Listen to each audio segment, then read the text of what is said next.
Of all the things I never expected, I didn't think that Qrow would be an alcoholic. Now, we do know that he probably has went through quite a bit, and probably recent missions have turned him to alcohol, but I never would have thought that Qrow would have been an alcoholic, especially with the way his character was introduced in this season. So, quite suspicious, but besides that, I have to say, I like the little reference that Rooster Teeth is doing with Winter, because at the end of the episode, you have to her, why she's looking at the sky, it's like, she's coming, and she might as well have been saying, Winter is coming, and I'm thinking like, really, Rooster Teeth, you would throw in a reference like that, of all references you would.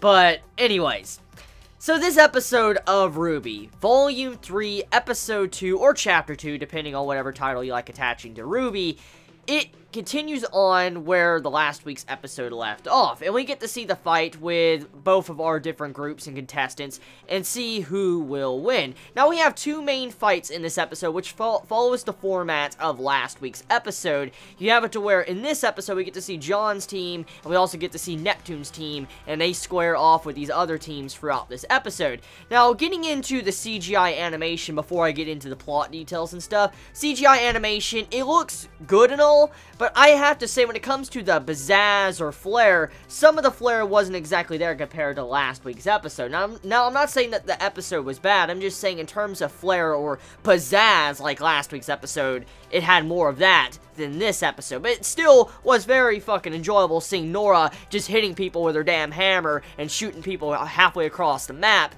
It's pretty funny. So yeah, Nora, that entire scene with John when he tries to explain to his team, like, hey, like, this is our name, that's our team name, this is the move and all that, this is what you're supposed to use, and they're all looking at John like, what are you talking about? Like, yeah, what is that?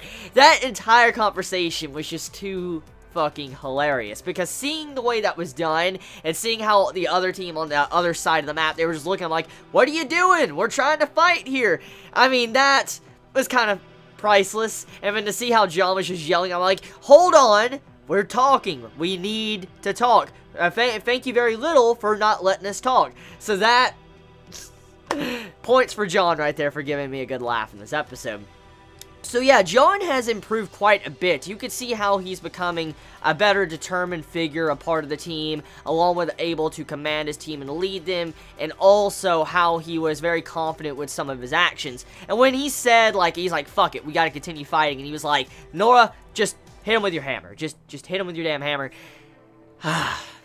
I love how RWBY kind of makes fun of shonen. I really do. I pointed this out in last week's episode, how this entire tournament reminds me of a shonen arc, usually how there's always, like, a tournament going on, and that's kind of what this is right now, and seeing how, like, there's, like, names to each individual of their attacks, it's funny how they, like, fucked it up, and it reminded me a lot of Gintama with how, you know, like, they don't have their signature moves, and I'm thinking, like, John trying to explain that to him, it's kind of funny.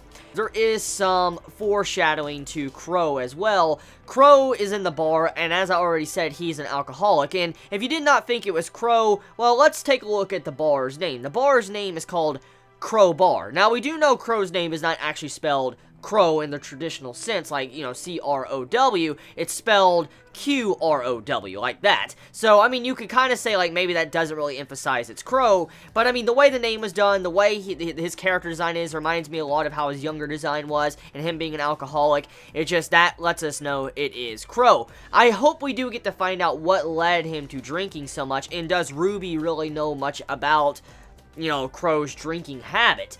And also, what type of fight was Qrow talking about in this episode? He's like, oh, I'm waiting for that fight. And you see this ship coming in, which is Winter. So, for Winter to be coming, no pun intended, for Winter to be coming, does that mean, like, there's going to be a fight coming very soon? I mean, we do know the setup. There was a lot of setup with last season. We remember how war was coming and stuff. We saw it all being set up, and that was kind of like the main focus of Season 2 of RWBY. So maybe the war might finally start, or some large-scale battle might start in this season, because it was foreshadowed and hinted at quite a bit in the second season. And so I do hope that Rooster Teeth decides to carry over that theme into this season.